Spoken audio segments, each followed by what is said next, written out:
Hello, grade 3. Welcome to our new science lesson. We are still in Unit 5, Organisms and their environment. Today we'll start with Lesson 3, How can organisms succeed in their environments? Our objectives for today: to examine and identify examples of cause and effect relationships, to construct explanations about characteristics and traits that help living things survive, find mates, and reproduce.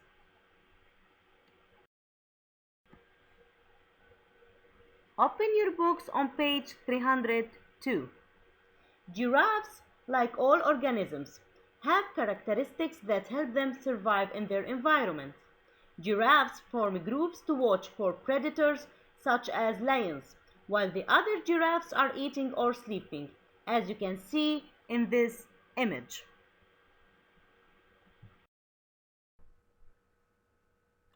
Now open your books on page 303. Look at each nest. They were made by the same kind of bird. How are they different? What do you think caused these nests to differ? Male bowerbirds build nests to attract a mate. Female bowerbirds like nests with decorations. Which male bowerbird do you think is more likely to find a mate? Why? Use what you know or what you have learned about organisms and their environments to try and answer the question above. You will discover more about this topic in this lesson to help you answer the question. I don't want you to worry about the right answers. Just put your thoughts down to discuss them in the class. Now, open your books on page 304. Characteristics for survival. Animals and plants have many characteristics that help them survive and reproduce. This pitcher plant grows in soil that doesn't have a lot of nutrients. To survive, it's able to get nutrients from insects such as flies. Because the plant can't move to get the flies, it has specialized characteristics to help it trap the insects it needs. We are on page 304. Question 2. Write the missing letters in the circles to label the characteristics on this plant. Let's read the characteristics together. Then I will give you time to label it. A. Flowers attract insects. Pitcher plants produce flowers before the pitchers form. The plant would not reproduce if the pollinators were trapped and consumed by the plant. B. A lid hangs over the opening of the plant to keep the plant moist, rain out, and the insects in.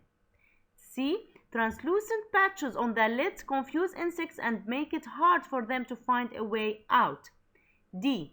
If the plant grows in the shade, it is green. However, if it grows direct sunlight, it is red.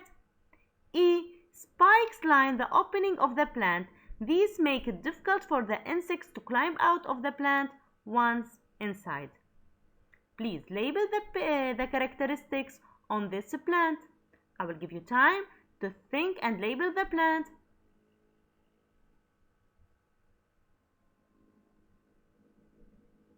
Are you ready? Let's start. A. Flowers attract insects.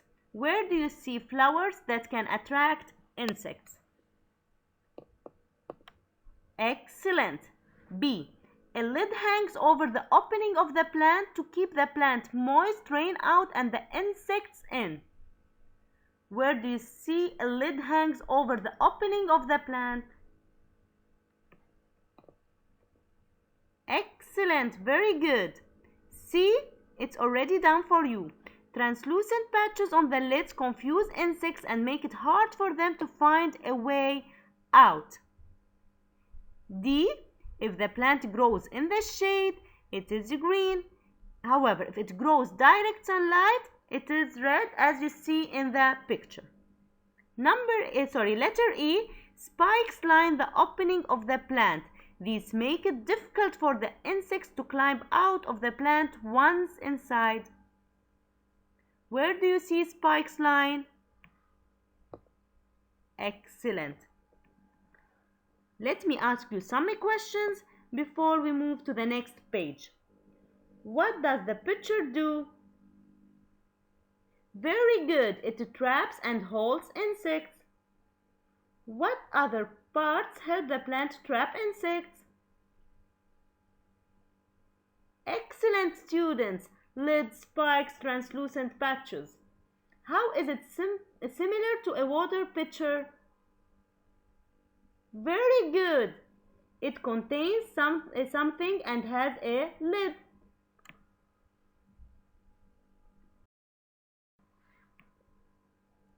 Now please open your books on page 305. Traits that make it. You know that animals have different traits. Traits such as color, size, and body parts make animals look different, but these traits may also affect survival. These animals are both jaguars. How do the characteristics of jaguars differ?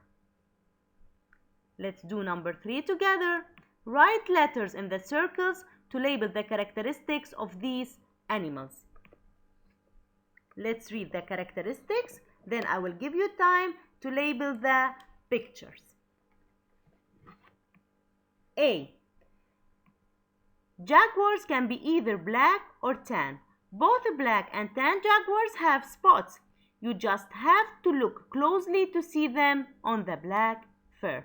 So both of them have spots, and you have to look closely to see them on the black fur. B. Black jaguars are usually smaller and live in trees.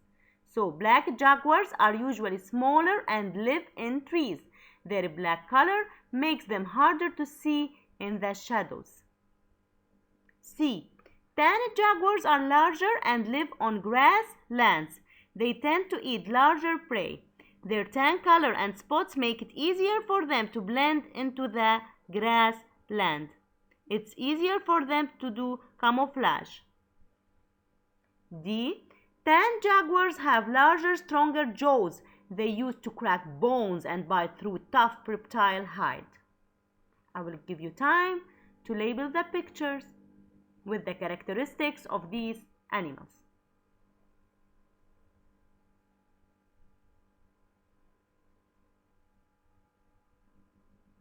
Are you ready? Let's start. A. Jaguars can be either black or tan. Both black and tan jaguars have spots. Excellent.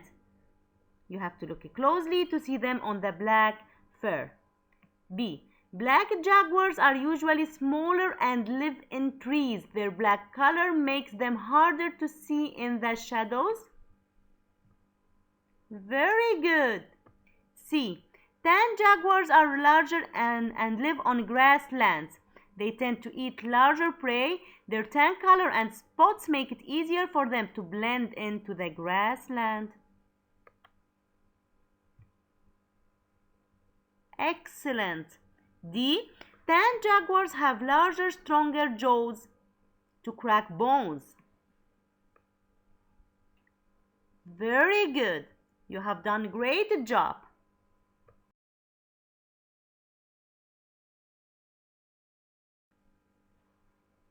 It is time to say goodbye. See you soon.